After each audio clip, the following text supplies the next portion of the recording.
اعوذ باللہ من الشیطان الرجیم بسم اللہ الرحمن الرحیم هو الذی اللہ وہ ذات ہے خلقکم جس نے تمہیں پیدا کیا من نفس واحدۃ ایک جان سے، اور وہ جانتے کس سے؟ آدم علیہ السلام سے۔ اللہ تعالیٰ نے آدم علیہ السلام سے پیدا کیا، پھر اللہ فرماتے ہیں وجعل منہا اور بنایا اس سے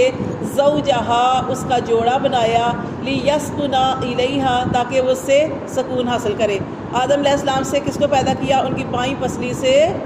اماں ہوا کو پیدا کیا، اور کس لیے پیدا کیا؟ تاکہ ان سے سکون حاصل کریں۔ فلما تغشاہا جب اس نے اس کو ڈانپا، حملت تو حمل ٹھہر گیا اس کو، حملا خفیفاً حمل ہلکا سا،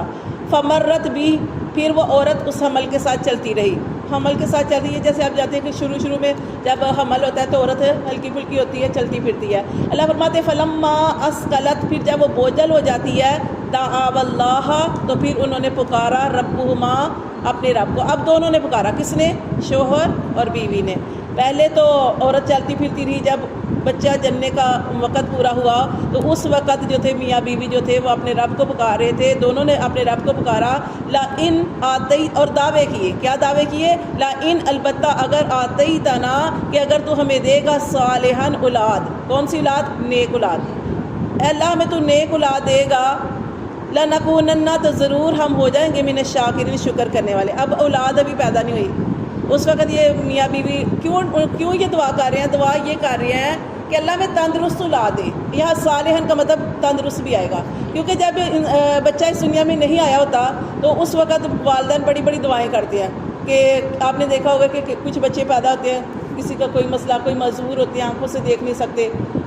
کوئی سن نہیں سکتے، کسی کا کوئی مسئلہ، تو ان کو یہ ڈر ہوا کہ یہ نہ ہو کہ اولاد جو ہے وہ ٹھیک پیدا نہ ہو، کوئی مسئلہ نہ ہو، تو انہوں نے اس وقت اپنے رب کو پکارا، شوہر نے بھی بیوی نے بھی، کہ اللہ تو ہمیں تندرست اولاد دے گا، لنکونن تو ضرور ہم ہو جائیں گے شکر کرنے والے۔ اللہ فرماتے ہیں فلما پھر جب عطاہما ہم نے ان دونوں کو دے دی صالحاً صحیح تندرست اولاد، جعلا تو انہوں نے بنا دیا لہو اس کے لیے شرکا شریک۔ جب اولاد دے دی تو پھر انہوں نے اللہ کے ساتھ شریک ٹھہرا دیا فی ما عطاہما جو ان کو دیا۔ کیا اب دیکھیں نا، جیسے ہم پڑھے تھے کہ نام کیسے رکھنے چاہیے، اللہ کے نام پہ اگر نام رکھنے ہیں تو عبد الرحمن، اس طریقے سے عبداللہ۔ اب یہ انہوں نے نام کیسے رکھے؟ عبد الشمس۔ پہلے تو دعا کرتے رہے کہ ہم اولاد ہوگی تو ہم کیا کریں گے، جو ہے اللہ کا شکر ادا کریں گے، لیکن جیسی اولاد ہوئی تو کہا کہ یہ تو ہمیں فلاں نے دی ہے۔ انہوں نے جیسے ہم اللہ کے ناموں پہ نام رکھتے ہیں، انہوں نے عبد الشمس رکھا، سورج کا بیٹا، سورج کا بندہ۔ اسی طرح عبد المنات بت نے دیا، عبد العزیٰ۔ انہوں نے جیسے ہم اللہ کے نام رکھتے ہیں، انہوں نے اس طریقے سے نام رکھے۔ اور اسی طرح مختلف طریقے، اسی طرح کئی لوگ کہتے ہیں، جیسے آپ دیکھا ہوگا کہ اولاد نہیں ہوتی تو اس طرح وہ منت مانتے ہیں کہ آپ پتہ نہیں کیا اس کا بنا رہے ہیں، کیا کہتے ہیں اس کو، امام حسین کا، ہاں فقیر بنا رہے ہیں، یا اس طریقے سے یہ ساری چیزیں جو اس طرح کی منتیں ہیں جو وہ ٹھیک نہیں ہیں۔ یا کچھ لوگ پیرا دیتا نام رکھ لیتے ہیں، اللہ دیتا تو صحیح ہے نا، چلو اللہ دیتا ہو گیا، تو یعنی اس طریقے سے نام رکھنے کہ پیرا دیتا، تو یہ جنہیں دینے والا اللہ ہے، اللہ ہی دیتا ہے، تو اس طریقے سے نام رکھنا وہ شرک میں آتے ہیں۔ تو اللہ تعالیٰ فرماتے ہیں کہ جب ہم نے ان کو اولاد دی تو کہنے لگے یہ تو ہمیں فلاں نے دیا ہے، فلاں کی وجہ سے پیدا ہوا ہے۔ تو وہاں پہ ہم جاتے رہے تو اس نے کہا تھا کہ بیٹا ہی ہوگا، یہ ہوگا اور وہ ہوگا، کہا وہ مزار تھا، کہا وہ زندہ بندہ تھا، یہ بھی ہو سکتا ہے، کہا وہ بت تھا، یہ ساری چیزیں اس کے اندر، یعنی دینے والا، یہ سوچے کہ دینے والا اللہ ہے، ٹھیک ہے، لیکن کیا ہوا کہ انہوں نے پھر شریک ٹھہرایا اور کہنے لگے ہمیں فلاں نے دیا۔ اللہ فرماتے فتعالی اللہ، اللہ بہت بلند ہے، اما یشرکون، اس سے، ان ساری باتوں سے جو تم شریک ٹھہراتے ہو۔ ایشرکون، کیا تم شریک ٹھہراتے ہو، مالا ایسوں کو کہ جو لا یخلقو نہیں پیدا کر سکتے شیئا کچھ بھی۔ اگر بت ہے تو بت بھی کچھ پیدا نہیں کر سکتے، اگر انسان ہے تو انسان بھی کچھ نہیں بنا سکتے۔ اللہ فرماتے ہیں ایسوں کو شریک ٹھہراتے ہو، کہتے ہو کہ انہوں نے دیا، یہ تو کسی کو پیدا نہیں کر سکتے، وَهُمْ يُخْلَقُونَ، اور یہ تو خود پیدا کیے گئے ہیں۔ ولا یستطیعون اور نہیں وہ استطاعت رکھتے لہم اپنے لیے نصرن وہ اپنی مدد کرنے کی کوئی استطاعت نہیں رکھتے، ولا انفسہم اور نہ ہی اپنی جانوں پر ینصرون وہ مدد کر سکتے، وہ کسی کی بھی استطاعت نہیں کر سکتے، تمہاری بھی نہیں کر سکتے اور اپنی جانوں کی بھی اس کے اوپر بھی استطاعت نہیں رکھ سکتے کہ اپنی ہی مدد کر سکیں۔ جیسے دیکھیں نا، آپ بت کے بارے میں اگر دیکھیں، جیسے ابراہیم علیہ السلام نے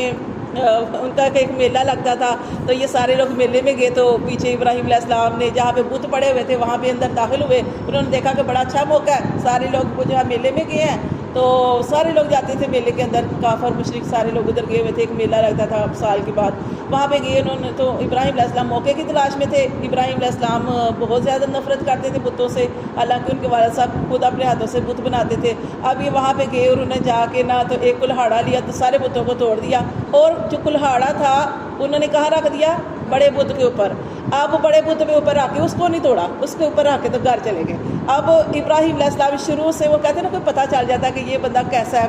توحید والے تھے، اللہ والے تھے۔ اب یہ لوگ میلے سے واپس آئے، انہوں نے دیکھا کہ ہمارے تو سارے بت گرے پڑے ہیں، انہوں نے کہا کہ ہمارے یہ بتوں کو کس نے توڑا؟ کسی نے کہا یہ فلاں کا ہی کام ہے،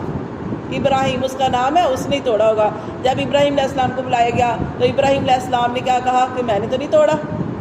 میں نے تو نہیں توڑا، اس سے پوچھو یہ جس کے اوپر کلہاڑا پڑا ہوا ہے اس نے توڑا ہے۔ تو وہ کہنے لگے کہ بھائی یہ تو کچھ بھی نہیں کر سکتا، یہ بت جو ہے یہ تو ہل بھی نہیں سکتا، کچھ کر بھی نہیں سکتا، یہ کیسے توڑ سکتا ہے؟ تو اس وقت ابراہیم علیہ السلام نے کہا تھا کہ یہ جو بت، یہ اس کے سامنے میں نے دوسرے بت توڑے، یہ اپنے بتوں کو بچا نہیں سکا، جن کو تم بت کہتے ہو، خدا کہتے ہو، یہ اپنے خدا دوسروں کو بچا نہیں سکا تو یہ تمہارا خدا کیسے ہو سکتا ہے؟ خدا تو وہ ہوتا ہے جو مدد کرتا ہے، جو بچاتا ہے، جو انسان کے ساتھ ہوتا ہے، تو یہ تمہارا خدا۔ اور اس وقت ان کے دل میں آیا، قرآن میں ہے کہ ان کے دل میں خیال پیدا ہوا کہ واقعی ہم غلط ہیں، لیکن انہوں نے اپنی غلطی اپنے آپ کو سنوارنے کی بجائے کیا کہا کہ ابراہیم علیہ السلام کو یہ آگ میں ڈال دو، تو تب ابراہیم علیہ السلام کو آگ میں ڈالا گیا تھا۔ تو یہاں پہ یہی کہا گیا کہ نہیں وہ استطاعت رکھتے لاہم ان کے لیے نصرن مدد کرنے کی، ولا انفسہم اور نہ ہی وہ اپنی جانوں کی، ینصرون کوئی مدد کر سکتے ہیں۔ وَإِن تَدْعُوهُمْ اگر تم انہیں پکارو إِلَى الْهُدَىٰ ہدایت کی طرف، لا يَتَّبِعُوكَ تو وہ نہیں پیروی کریں گے تمہاری، سَوَاءٌ عَلَيْكُمْ برابر ہے تمہارے اوپر، أَدَعَوْتُمُوهُمْ کہ تم انہیں پکارو، ام تم صامتون یا خاموش رہو یا پکارو، وہ کوئی فائدہ نہیں ہے۔ ان الذین بے شک وہ لوگ تدعون جن کو تم پکارتے ہو من دون اللہ اللہ کے علاوہ، عباد وہ بندے ہیں امثالکم تمہارے ہی جیسے۔ آپ کو بتایا تھا کہ بت پرستی کہاں سے شروع ہوئی تھی، یہ مورتیاں بنانے کہاں سے شروع ہوئی تھی؟ نوح علیہ السلام کے زمانے سے۔ نوح علیہ السلام کے زمانے میں جب وہاں سے شرک شروع ہوا، اور وہاں تب سے اللہ نے پھر وہ نبی جو تھے وہ بھیجنے شروع کیے تھے کہ ان کے جب بڑے بڑے سردار یا بڑے ان کے مقرب یا ان کے معزز لوگ اس دنیا سے چلے گئے تو انہوں نے پہلے قبریں بنائی، پھر قبروں کے اوپر ان کی تصویریں بنائی، پھر تصویروں سے پھر وہ کبھی پتھر کی مورتیاں بنا دی انہی کی شکل و صورت میں، تو تب سے یہ مجسمے جو ہے وہ بننے شروع ہوئے۔ اور یہ مشرکین نے کیسے بنائی؟ مشرکین نے کہا، انہوں نے خوبصورت عورتیں بنائی اور کہنے لگے کہ یہ اپنے پاس سے کہا کہ یہ نعوذ باللہ فرشتے ہیں اور یہ اللہ کی بیٹی ہیں۔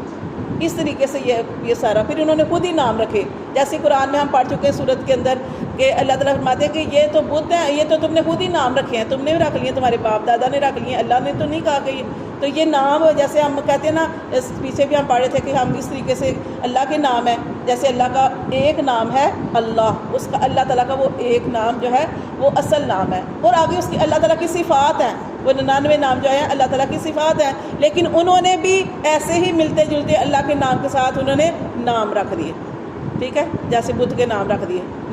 عبد المنات، عبد العزیٰ، اس طریقے سے انہوں نے نام جو بتوں کے رکھ دیے۔ تو اللہ تعالیٰ فرماتے ہیں کہ بے شک جن کو تم پکارتے ہو من دون اللہ اللہ کے علاوہ، عباد امثالکم وہ تمہارے ہی جیسے بندے ہیں، فادعوہم تم انہیں پکارو، چاہیے کہ تم انہیں پکارو، فلیستجیبوا اور چاہیے کہ وہ تمہاری پکار کا جواب دیں، لکم تمہارے لیے، ان کنتم صادقین اگر تم سچے ہو تو ان کو پکارو اور وہ چاہیے کہ وہ آگے سے تمہارا جواب دیں۔ اللہم کیا ان کے لیے ارجل ان کے لیے پاؤں ہیں، یمشون بہا کہ اپنے پاؤں کے ساتھ چلتے ہیں وہ، ام لہم کیا ان کے لیے ایدی ہاتھ ہے، یبطشون بہا کہ پکڑتے ہیں ان کے ساتھ۔ اب جو بت بنے ہوتے ہیں ان کے ہاتھ پاؤں سب کچھ ہوتا ہے، لیکن نہ تو وہ چل سکتے ہیں، نہ وہ پکڑ سکتے ہیں، نہ کچھ دیکھ سکتے ہیں۔